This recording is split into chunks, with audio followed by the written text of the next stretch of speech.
ସାନିଧ୍ୟ ତଳେ ବସିବାକୁ। ଆଜି ଗୋଟେ ଅଳ୍ପ ସମୟ ଆପଣ ମାନଙ୍କ ସହିତ ଗୋଟେ ଛୋଟିଆ ଟପିକ ରେ କଥାବାର୍ତ୍ତା ହେବାକୁ ଚାହେଁ। ତାହା ମୁଁ ଆଶା କରେ ଆପଣ ମାନଙ୍କୁ ସାହାଯ୍ୟ କରିବ। ଆମେ ଆମର ପୁଅ ଝିଅ ମାନଙ୍କ ପାଇଁ ବହୁତ ବିଷୟ କରିଥାଉ ନା। ମୋର ଚାକିରିର ଅଳ୍ପ ସମୟ ଅଛି, ରିଟାୟାରମେଣ୍ଟ ଅଛି, ମୁଁ ଗୋଟେ ଘର କରିଦେଇଥାଏ ଯେମିତି ମୋ ପିଲାମାନଙ୍କୁ ଅସୁବିଧା ନହବ। କିଛି ବ୍ୟାଙ୍କରେ କିଛି ମୁଁ ଜମା କରିଦେଇଥିବି, ଯେମିତି କି ଆଜିକାଲି ଆମ ଛୁଆ ଝିଅ ମାନଙ୍କ ପାଇଁ ସୁକନ୍ୟା ଯୋଜନା ନା, ମୁଁ କିଛି ଗୋଟେ କରିଦେଇଥିବି। ଆମେ ସେମାନଙ୍କର ଭବିଷ୍ୟତ ପାଇଁ ବିଭିନ୍ନ ପ୍ରକାର ବିଷୟ ଗୁଡିକ ଆମେ ଯୋଜନା କରୁ, ଆଉ ସେମାନଙ୍କ ପାଇଁ କିଛି କିଛି ବିଷୟ ଗୁଡିକ ଆମେ ସେଭିଂ କରୁ, ଆଉ କିଛି କିଛି ବିଷୟ ଆମେ ଛାଡିକିନା ସେମାନଙ୍କ ପାଇଁ ଯାଉ।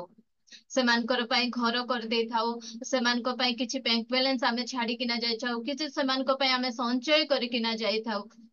ମୁଁ କହିବାକୁ ଚାହେଁ ହୁଏତ ଆଜି ଆମମାନଙ୍କର ସେ ଘର ଅଛି, କାଲିକୁ ନଥିବ।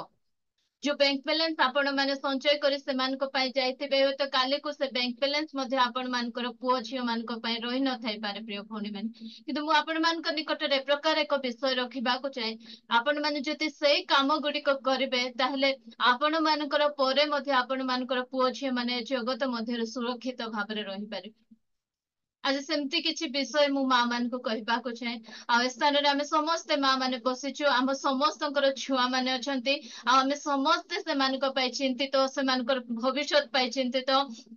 ଆମେ ଚିନ୍ତା କରୁଛୁ ଆମେ ସିନା ଯେମିତି ସେମିତି ଏ ଦିନ ଗୁଡିକ ମାନେ ଅତିବାହିତ କରିଗଲୁ, ଏ ଜଗତ ଆହୁରି ଅଧିକରୁ ଅଧିକ ନଷ୍ଟ ହଉଛି, ଆମର ପିଲାମାନେ କେମିତି ଏ ଜଗତ ମଧ୍ୟରେ ରହିବେ, ଏ ଚିନ୍ତା ହୁଏତ ଅନେକ ସମୟରେ ଆମମାନଙ୍କର ଜୀବନରେ ଆସିଥାଏ, ଆମମାନଙ୍କର ମନ ମଧ୍ୟରେ ଆସିଥାଏ। କିନ୍ତୁ ମୁଁ ଗୋଟେ କଥା ଆପଣ ମାନଙ୍କୁ କହିବାକୁ ଚାହେଁ ପ୍ରିୟ ଭଉଣୀ ମାନେ, ଆମେ ଏ ପ୍ରକାର ଜୀବନ ଗୁଡିକ ଆମେ ନେଇ ଜଗତ ମଧ୍ୟରେ କାଟିବା ଯଦ୍ୱାରା କି ଆମ ପିଲାମାନେ ଆମ ପରେ ମଧ୍ୟ ଜଗତ ମଧ୍ୟରେ ସୁରକ୍ଷିତ ଆଉ ପ୍ରଭୁଙ୍କ ଠାରେ ସ୍ଥିର ଭାବରେ ରହିବେ।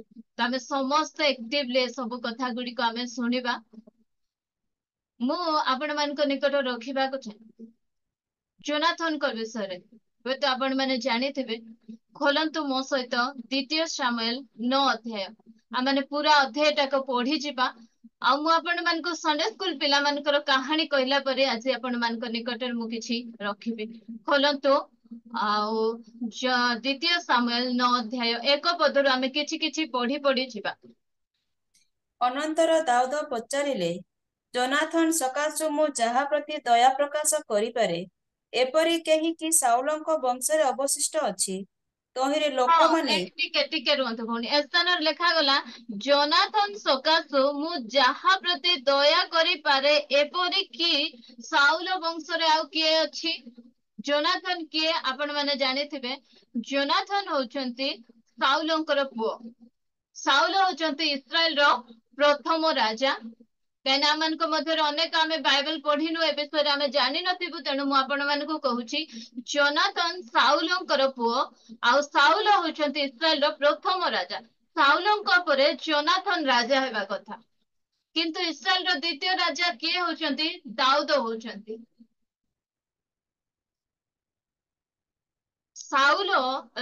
ଜୋନାଥନ ଜାଣିଛନ୍ତି ସାଉଲଙ୍କ ପରେ ମୁଁ ରାଜା ହେବା କଥା, କାରଣ ବାପା ପରେ କିଏ ରାଜା ହେବେ? ପୁଅ ରାଜା ହେବା କଥା। କିନ୍ତୁ ସାଉଲ ଗୋଟେ ଦାଉଦ ଅନ୍ୟ ଗୋଷ୍ଠୀରୁ ଆସିକିନା ସେ ରାଜା ହେଇଯାଉଛନ୍ତି। କେମିତି ସେ ରାଜା? ଜୋନାଥନ ଜାଣିଛନ୍ତି ମୁଁ ରାଜକୁମାର ହେଲେ ମଧ୍ୟ ଅଭିଷିକ୍ତ ବ୍ୟକ୍ତି ହଉଛନ୍ତି ଦାଉଦ।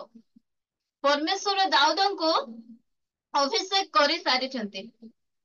ଦାଉଦ ଅଭିଷିକ୍ତ ହେଲା ପରେ ପାଖାପାଖି 13 ବର୍ଷ ସେ ପ୍ରାନ୍ତରରେ ବୁଲୁଛନ୍ତି। ସାଉଲ ତାଙ୍କୁ ଗୋଡେଇ ବୁଲୁଛନ୍ତି ମାରବା ପାଇଁ। କେବେଠାରୁ ସାଉଲ ଗୋଡଉଛନ୍ତି ତାଙ୍କୁ? ଯୋଉ ସମୟରୁ ଆମର ଭଉଣୀ ମାନେ ଗୀତ ଗାଇଲେ, ଗଲିହାତର ବୋଧ ହେଲା, ଗୀତ ଗାଇଦେଲେ ଗୋଟେ, ଆମେ ଜାଣିଛୁ ସାଉଲ ବଧ କଲେ ସହସ୍ର ସହସ୍ର, ଦାଉଦ ବଧ କଲେ ଅୟୁତ। ସେ ସମୟରେ ସେ ପ୍ରଶଂସାକୁ ସାଉଲ ସହ୍ୟ ନ କରିପାରି ଦାଉଦଙ୍କ ପ୍ରତି କ୍ରୋଧାନ୍ୱିତ ହୋଇ ଏବେ ଦାଉଦଙ୍କୁ ସେ କହୁଥିଲେ ଯୋଉ ସମୟରେ, ନାଇଁ ମୁଁ ଯିଏ ଗଲିହାତକୁ ମାରିବ ମୋର ଅଧା ଦେଇଦେବି, ମୁଁ ତାକୁ ମୋ ଝିଅକୁ ଦେଇଦେବି। ମାତ୍ର ଏ ଗୀତ ଶୁଣିଲା ପରେ ଦାଉଦଙ୍କର ମନ ଏବେ ସାଉଲଙ୍କର ମନ ଦାଉଦଙ୍କ ପ୍ରତି ଈର୍ଷାନ୍ୱିତ ହଉଛି। ଦାଉଦଙ୍କୁ ସେ ଶତ୍ରୁ ଭାବରେ ଦେଖୁଛନ୍ତି, ତାଙ୍କୁ ଘୋଡେଇ ବୁଲୁଛନ୍ତି। ଜୋନାଥନ ଯାହା ହଉ ଇଏ ରାଜା ହେବ ବୋଲି ଆର ଅଭିଷେକ ହେଇଛି, ମୋ ବାପାକୁ ମାରିଦେବ ଆପରେ ମୁଁ ରାଜା ହେବି, ସେ ପ୍ରକାର ମନୋଭାବ ଜୋନାଥନଙ୍କର ନାହିଁ। ଜୋନାଥନ ଯେତେବେଳେ ଜାଣିଲେ ଯେ ଦାଉଦ ପ୍ରକୃତରେ ଅଭିଷିକ୍ତ ବ୍ୟକ୍ତି ଅଟନ୍ତି, ମୋ ବାପାଙ୍କ ପରେ ସେ ହିଁ ରାଜ ସିଂହାସନରେ ବସିବେ, ଆଉ ପରମେଶ୍ୱରଙ୍କର ଇଚ୍ଛାକୁ ସେ ଜାଣି ସେ ରାଜ ଗାଦିକୁ ନେବା ପାଇଁ ଇଚ୍ଛା କରୁନାହାନ୍ତି।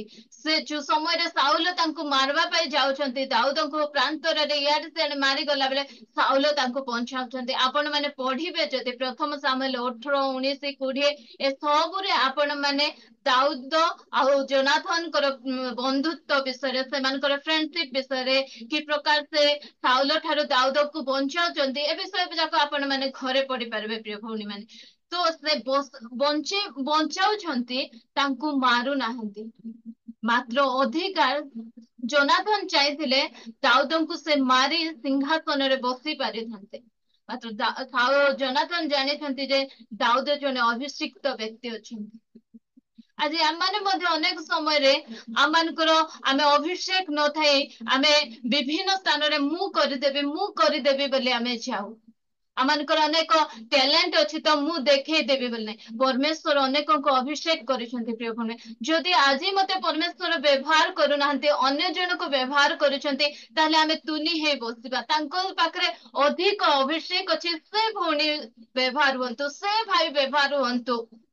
ଆମେ ସେ ପ୍ରକାର ମତେ ବହୁତ ଭଲ ଲାଗେ। ଆମମାନଙ୍କ ମଧ୍ୟରେ ଅନେକ ବୟୋଜ୍ୟେଷ୍ଠ ଆଉ ଅଭିଜ୍ଞ ପ୍ରାପ୍ତ ମା ମାନେ ଅଛନ୍ତି, ଯୋଉମାନେ କି ମତେ ଅନେକ ସମୟରେ ବିଭିନ୍ନ ପ୍ରକାର ବିଷୟ କରିବା ପାଇଁ ସେମାନେ ସୁଯୋଗ ଦିଅନ୍ତି। କାରଣ ଯଦି କିଏ ବ୍ୟବହାର ହଉଛି, ଆମେ ସେମାନଙ୍କ ନିମନ୍ତେ ସୁଯୋଗ ଦେବାର ଅଛି। ଜୋନାଥନ ଜାଣିଥିଲେ ଯେ ଦାଉଦ ଜଣେ ଅଭିଷିକ୍ତ, ଆଉ ମୁଁ ରାଜକୁମାର, ମୁଁ ପ୍ରିନ୍ସ ହେଲେ ମଧ୍ୟ ପରମେଶ୍ୱର ଦାଉଦଙ୍କୁ ହିଁ ବାଛିଛନ୍ତି। କାରଣ ସାଉଲକୁ ସେ ପରିତ୍ୟାଗ କରିସାରିଥିଲେ ପରମେଶ୍ୱର। ସାଉଲ ଆଉ ରାଜା ହେବାର ଯୋଗ୍ୟ ନାହିଁ। ପରମେଶ୍ୱର ଛାଡିଲା ପରେ ମଧ୍ୟ ସେ ସିଂହାସନରେ ପାଖାପାଖି 13 ବର୍ଷ ବସିଲେ ସିନା।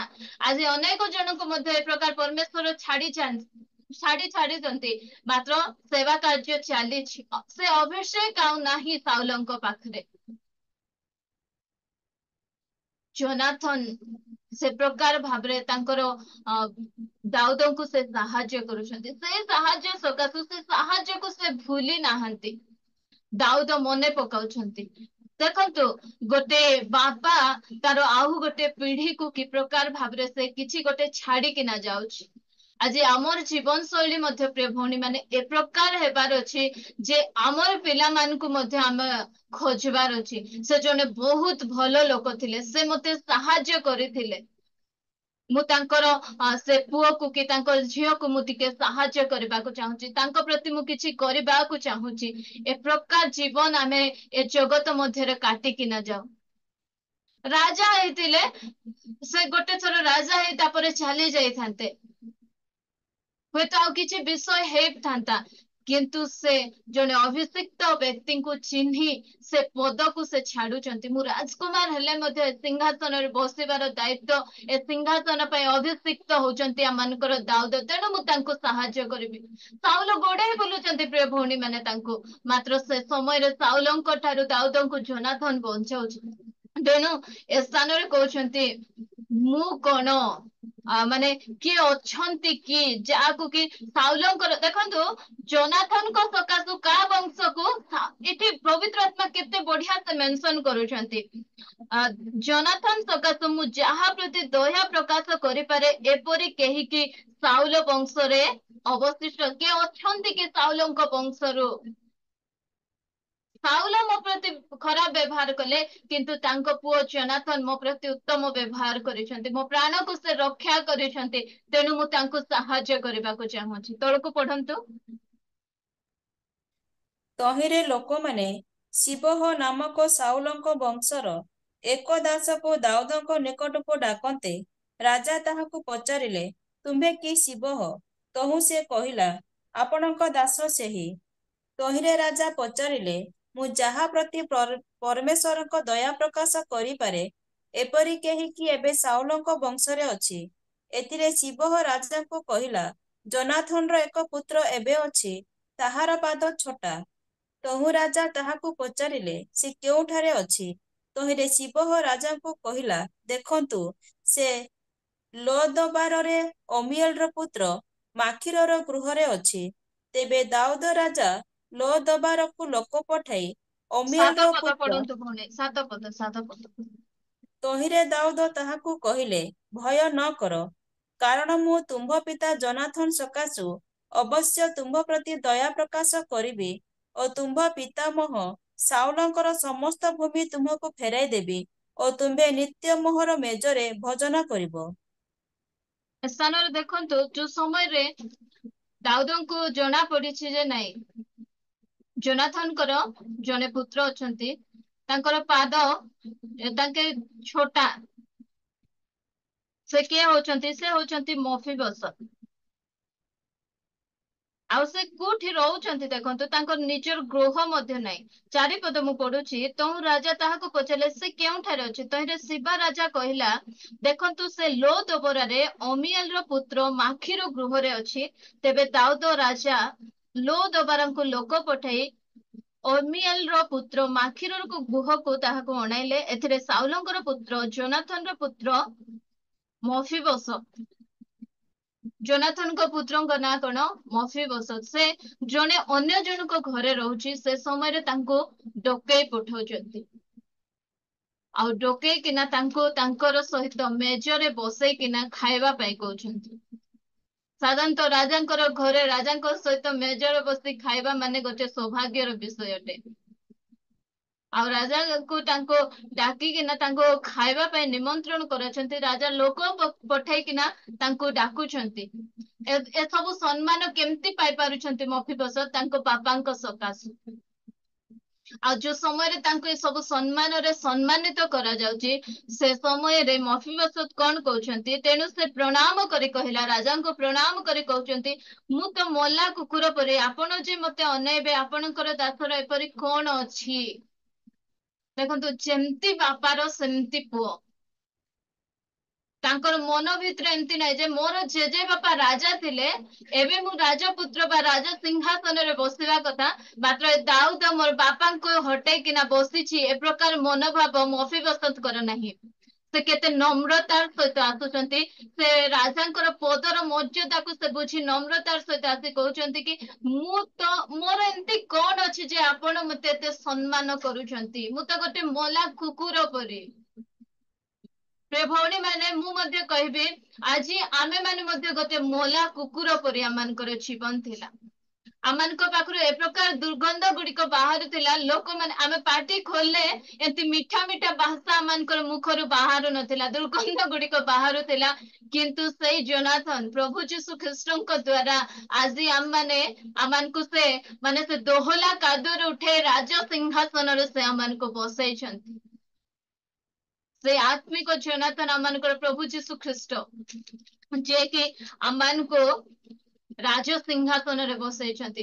ପ୍ରଭୁ ଯୀଶୁ ଖ୍ରୀଷ୍ଟଙ୍କ ସକାଶୁ ଆଜି ଆମେ ଉଦ୍ଧାର ପ୍ରାପ୍ତ ହେଇଛୁ। ପ୍ରଭୁ ଯୀଶୁ ଖ୍ରୀଷ୍ଟଙ୍କର ସେଇ କାର୍ଯ୍ୟ ସକାଶୁ ଆଜି ଆମେ ପରିତ୍ରାଣ ପାଇଛୁ। ଏ ଜୋନାଥନଙ୍କ ପୁଅ ମଫିବସତଙ୍କର ଭାଷା ମଧ୍ୟ ଦେଖନ୍ତୁ, ତାଙ୍କର କିଛି କମ୍ପ୍ଲେନ ନାହିଁ। ସେ ନିଜକୁ, ମୁଁ ଯୋଗ୍ୟ ନୁହେଁ, ମୁଁ ତ ଗୋଟେ ମଲା କୁକୁର ପରି। ସେ ନିଜର ବଢିମା କରୁନାହାନ୍ତି। ସେ ନିଜ ଘରେ ମଧ୍ୟ ରହୁନାହାନ୍ତି, ଅନ୍ୟ ଜଣଙ୍କ ଘରେ ରହୁଛନ୍ତି, କିନ୍ତୁ ଆଙ୍କ ଜୀବନରେ କିଛି କମ୍ପ୍ଲେନ ନାହିଁ, ବଚସା ନାହିଁ।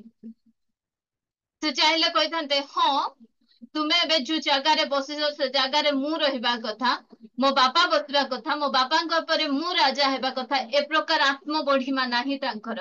ସେ କହୁଛନ୍ତି, ମୋର ଏମିତି କଣ ଅଛି, ମୁଁ ତ ମଲା କୁକୁର ପରି। ଏସବୁ ଗୁଣ କୋଉଠୁ ଆସିଛି? ତାଙ୍କ ବାପାଙ୍କ ଠାରୁ ଆସିଛି। ଆଉ ସେ ଏସବୁ ପାଇଲା ପରେ ସାଉଲ ତାଙ୍କୁ କଣ କୁହାଯାଉଛି? ପଢନ୍ତୁ 9 ପଦ। ତେବେ ରାଜା ସାଉଲଙ୍କର ଦାସ ଶିବହକୁ ଡାକି କହିଲେ, ମୁଁ ତୁମ୍ଭ କର୍ତ୍ତାର ପୁତ୍ରକୁ ସାଉଲଙ୍କର ଓ ତାଙ୍କ ବଂଶର ସର୍ବସ୍ୱ ଦେଲି। ଆଉ ତୁମ୍ଭେ ଓ ତୁମ୍ଭ ପୁତ୍ରମାନେ ଓ ତୁମ୍ଭ ଦାସମାନେ ତାହା ପାଇଁ ଭୂମିର କୃଷିକର୍ମ କରିବ ଓ ତୁମ୍ଭ କର୍ତ୍ତାର ପୁତ୍ରର ଖାଦ୍ୟ ନିମନ୍ତେ ତଦୁତ୍ପନ୍ନ ଫଳ ଆଣିଦେବ। ମାତ୍ର ତୁମ୍ଭ କର୍ତ୍ତାର ପୁତ୍ର ମଫିବସତ ନିତ୍ୟ ମୋହର ମେଜରେ ଭୋଜନ କରିବ। ଏହି ଶିବହର 15 ପୁତ୍ର ଓ 20 ଦାସ ଥିଲେ। ହଁ ତେବେ ଦେଖ ଏଠି ଥାଉ ଆମେ ଗୋଟେ ବାକ୍ୟ ପଢିବା ଗୀତ ସଂହିତା 37 ପଦ।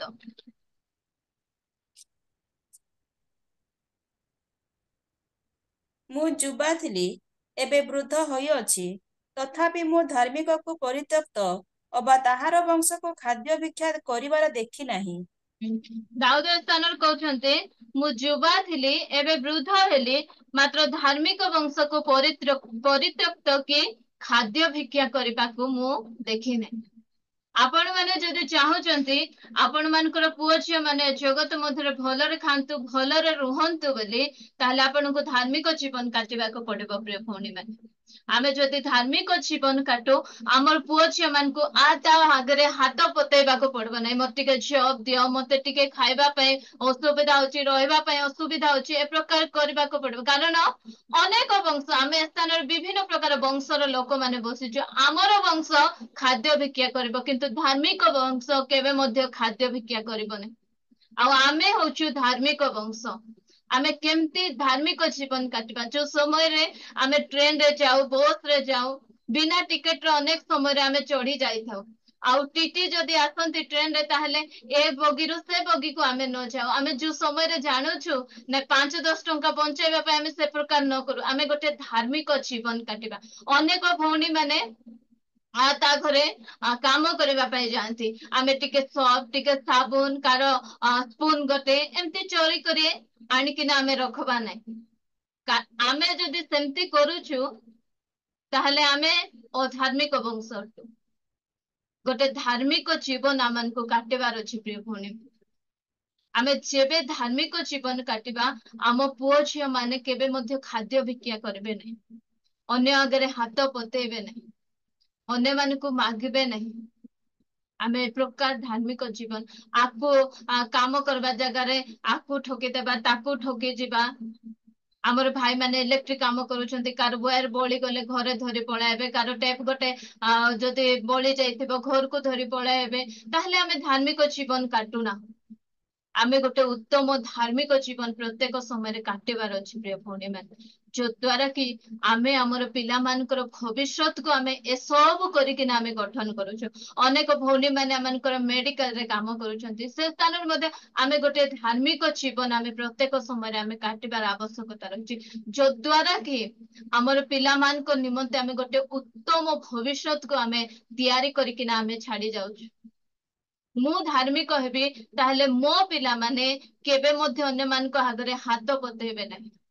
କେବେ ମଧ୍ୟ ଜବ ପାଇଁ ସେମାନେ ଦରାଣ୍ଡି ହେବେ ନାହିଁ, ଖାଇବା ପାଇଁ ସେମାନେ ଦରାଣ୍ଡି ହେବେ ନାହିଁ, ରହିବା ପାଇଁ ସେମାନେ ଦରାଣ୍ଡି ହେବେ ନାହିଁ। ଏ ପ୍ରକାର ଏକ ଧାର୍ମିକ ଜୀବନ ଆସନ୍ତୁ ଆମେ କାଟିବା। ଯେ ପ୍ରକାର ଜୋନାଥନ ଗୋଟେ ଧାର୍ମିକ ଜୀବନ କାଟିକିନା ଯାଇଛନ୍ତି, ତେଣୁ ମଫିବୋଶତ ଅଲଗା ଜାଗାରେ ଅଛନ୍ତି। ହୁଏତ ଲୋକମାନେ ଭାବୁଥିବେ କି ମଫିବୋଶତର ଜୀବନ ଏମିତି ଆଗା ସରିଯିବ, ତାର ବାପା କେତେ ଭକୁଆଟା ଯେ ରାଜ ସିଂହାସନ ଦାଉଦକୁ ଦେଇକିନା ଏ ପଳେଇ ଯାଇଛି। ଏ ଗୋଟେ ଲୋକର ଘରେ ରହୁଛି, ରହିବା ପାଇଁ ଘର ନାହିଁ। ମାତ୍ର ପରମେଶ୍ୱର ମଫିବୋଶତକୁ ସ୍ମରଣ କରୁଛନ୍ତି, ଦାଉଦଙ୍କ ଦେଇକିନା ସେ ଡାକୁଛନ୍ତି। ଆଉ ଯେତିକି ଲୋକ ଥିଲେ, ସେ ଶିବର ଯେତିକି ଲୋକ ଥିଲେ, ତାର କେତେଟା 15ଟା ପୁତ୍ର ଆଉ 20ଟା ଦାସ, ଏ ସମସ୍ତେ ଏବେ ମଫିବୋଶତଙ୍କର ସେବା କରିବେ। ମଫିବୋଶତଙ୍କର ଘରେ ସେମାନେ ଦାସ୍ୟ କର୍ମ କରିବେ। ଆମର ପରମେଶ୍ୱର ସେ ମାନେ ପ୍ରତିଜ୍ଞା ରକ୍ଷାକାରୀ ପରମେଶ୍ୱର ଅଛନ୍ତି। ସେ ବାକ୍ୟରେ କହିଛନ୍ତି ଧାର୍ମିକ ବଂଶ କେବେ ଖାଦ୍ୟ ଭିକ୍ଷା କରିବେ ନାହିଁ, ମାନେ କେବେ ମଧ୍ୟ କରିବେ ନାହିଁ।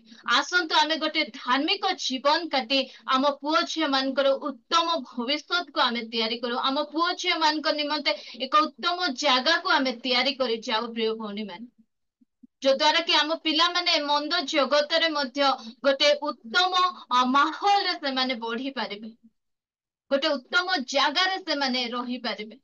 ମତେ ବହୁତ ଭଲ ଲାଗିଲା ଯୋଉ ସମୟରେ ମୁଁ ଜିରିମିୟ 35ର 6 ପଦ ପଢୁଥିଲି। ଏ ସ୍ଥାନରେ ଆମେ ଦେଖୁଲୁ ସେଠିକୁ ପରେ ଯିବା। ମୁଁ ଦେଖୁଛି ଏଠି ସେ ରାଜାକୁ ସେ ଜାଗାରେ ଥିଲେ, ରାଜା ଏବେ ତାଙ୍କୁ ଡାକୁଛନ୍ତି। 13 ପଦଟା ଆମେ ପଢି ସରେଇଦେବା, 11, 12, 13। ତେବେ ଶିବହ ରାଜାଙ୍କୁ କହିଲା, ଆମ୍ଭ ପ୍ରଭୁ ମହାରାଜ, ଆପଣ ଆପଣା ଦାସକୁ ଯେ ସବୁ ଆଜ୍ଞା ଦେଉଅଛନ୍ତି, ତଦନୁସାରେ ଆପଣଙ୍କ ଦାସ କରିବ। ମଫିବୋଶେଥ ବିଷୟରେ ରାଜା କହିଲେ, ସିଏ ଏକ ରାଜପୁତ୍ର ପରି ଆମ୍ଭ ମେଜରେ ଭୋଜନ କରିବ। ସେହି ମଫିବୋଶେଥର ଏକ ସାନ ପୁତ୍ର ଥିଲା, ତାହାର ନାମ ମିଖା। ପୁଣି ଶିବହର ଗୃହରେ ବାସକାରୀ ସମସ୍ତ ଲୋକ ମଫିବୋଶେଥର ଦାସ ହେଲେ। ଏହି ରୂପେ ମଫିବୋଶେଥ ଜିରୁସାଲେମରେ ବାସ କଲା। ସେ ନିତ୍ୟ ରାଜମେଜରେ ଭୋଜନ କଲା। ତାହାର 2 ପାଦ ଛୋଟା ଥିଲା। ହଁ, ତାର ଅନେକ ଦୁର୍ବଳତା ଅଛି, ମାତ୍ର ରାଜା ତାକୁ ରାଜ ମେଜରେ ପ୍ରତିନିତ୍ୟ ବସାଉଛନ୍ତି। ଆଜି ଆମ ମାନଙ୍କର ମଧ୍ୟ ଯୋଗ୍ୟତା ନଥିଲା ପ୍ରିୟ ଭଉଣୀ ମାନେ, ନାଇଁ, ମାତ୍ର ସ୍ୱର୍ଗୀୟ ମେଜର ଅଂଶୀ ପ୍ରଭୁ ଆମମାନଙ୍କୁ କରିଛନ୍ତି।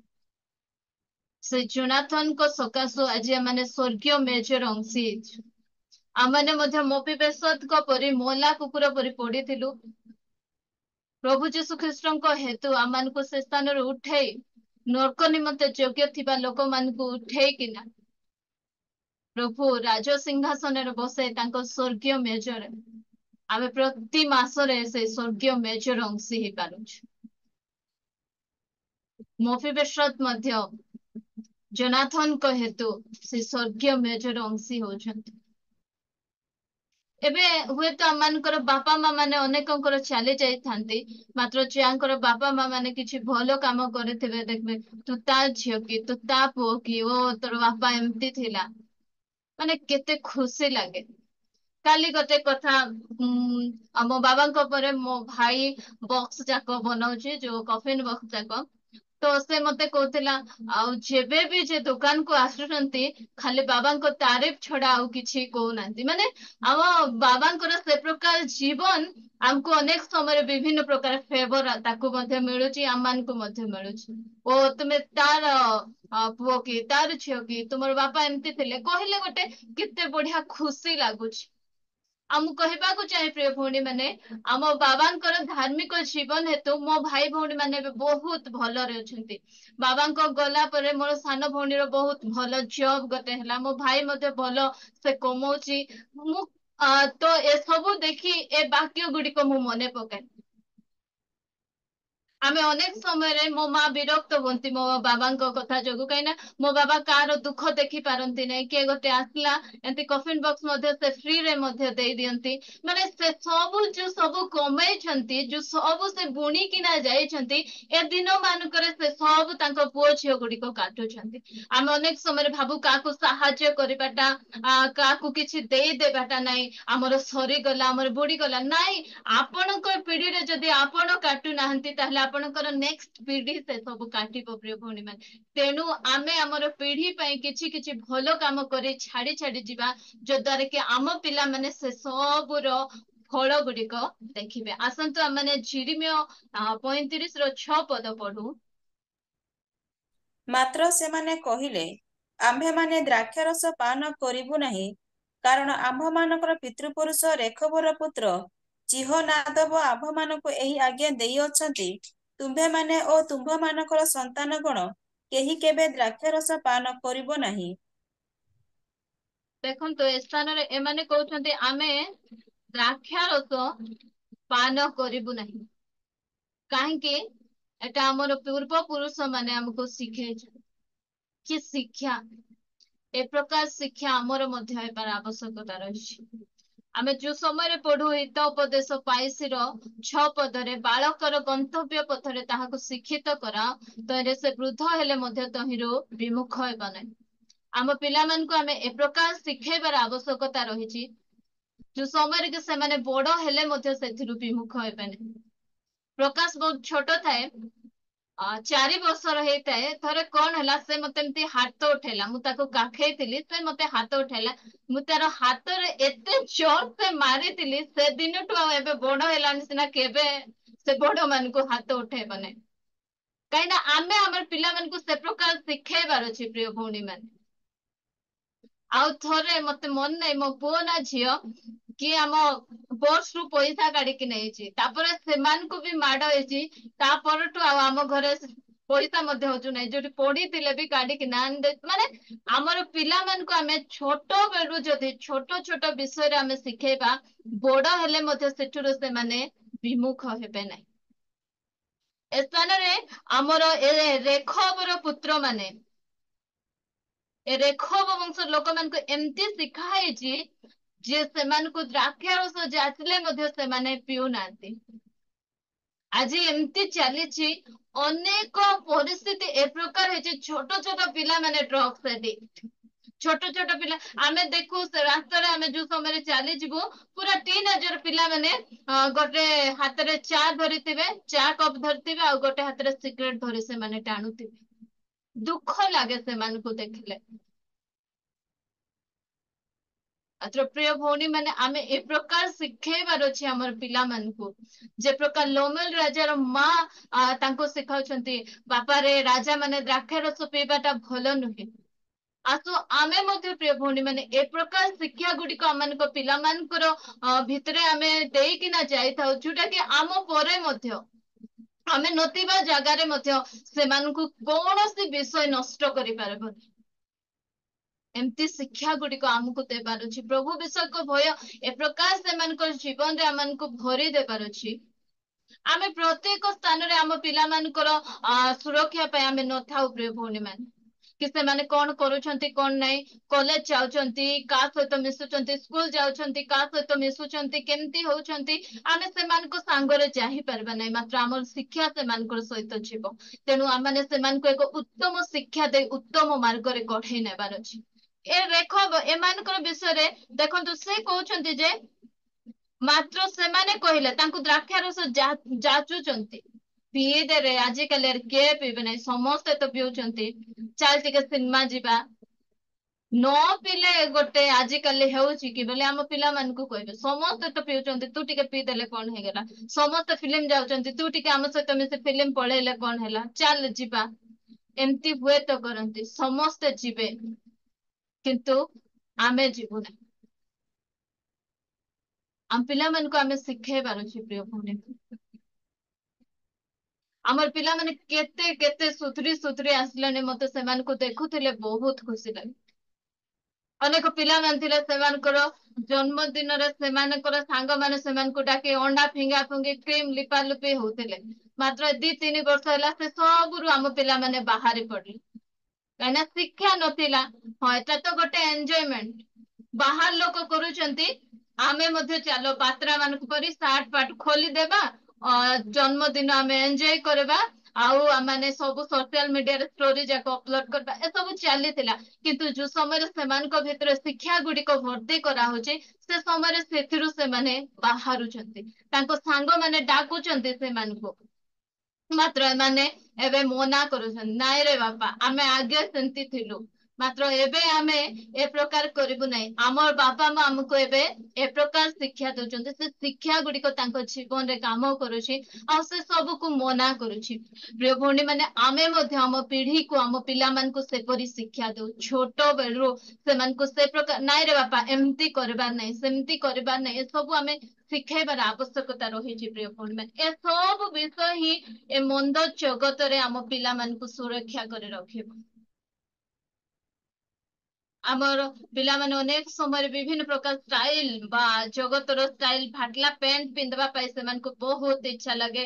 ହେୟାର ଷ୍ଟାଇଲ ଗୁଡିକ, କାହାକୁ ସେ ପାଇନାପଲ ସେପ ର ବି ହେୟାର କଟ ଯାକ ହେଲାଣି, ମତେ ଦେଖିଲେ ତ ଆଶ୍ଚର୍ଯ୍ୟ ଲାଗେ। ଯେମିତି ପାଇନାପଲ, ଯେମିତି ଆମର ସପୁରୀ ଯେମିତି ଷ୍ଟାଇଲ ର ଥାଉଛି, ଅନେକ ହେୟାର କଟିଂ ଯାକ ବି ସପୁରୀ ଷ୍ଟାଇଲ ର ହେୟାର କଟିଂ। କାର ତ ପୁରା ଚୂଳ ଯାକ ଏତେ ଲମ୍ବା ଲମ୍ବା ହେଇଥାଉଛି। ସେ ସବୁରୁ କେବଳ ଆମମାନେ ଯେତେବେଳେ ସେମାନଙ୍କୁ ଶିଖେଇବା, ସେଥିରୁ ଆମର ପିଲାମାନେ ନିଶ୍ଚୟ ବାହାରିବେ ପ୍ରିୟ ଭଉଣୀ ମାନେ। ଛୋଟ ଥିଲା ବେଳରୁ ହିଁ ଶିଖାନ୍ତୁ ସେମାନଙ୍କୁ। ପିନ୍ଧା ଉଡା ମଧ୍ୟ ସେ ପ୍ରକାର ଶିଖେଇବାର ଆବଶ୍ୟକତା ରହିଛି, ଯଦ୍ଵାରା କି ସେମାନଙ୍କୁ ଏ ଜଗତରୁ ଅନେକ ପ୍ରକାର ବିଷୟରୁ ସେମାନଙ୍କୁ ରକ୍ଷା କରିପାରିବେ। ସେ 8 ପଦ ମୁଁ ପଢୁଛି, 35-8। ଏଣୁ ଆମ୍ଭମାନଙ୍କର ଯାବଜ୍ଜୀବନ ଦ୍ରାକ୍ଷାରସ ପାନ ନ କରିବାକୁ ଓ ବାସ କରିବା ନିମନ୍ତେ ଗୃହ ନିର୍ମାଣ ନ କରିବାକୁ ଆମ୍ଭମାନଙ୍କର ପିତୃପୁରୁଷ ରେଖବର ପୁତ୍ର ଜିହନାଦବ ଆମ୍ଭମାନଙ୍କୁ ଯେ ସବୁ ଆଜ୍ଞା ଦେଇଅଛନ୍ତି, ଆମ୍ଭମାନଙ୍କର ଭାର୍ଯ୍ୟା ମାନେ ଓ ପୁତ୍ର କନ୍ୟା ମାନେ ତାହାଙ୍କର ସେହି ବାକ୍ୟ ପାଳନ କରି ଆସୁଅଛୁ। ଆମେ ଦ୍ରାକ୍ଷାରସ ପାନ କରିବୁ ନାହିଁ, ଏ ଶିକ୍ଷା ଆମକୁ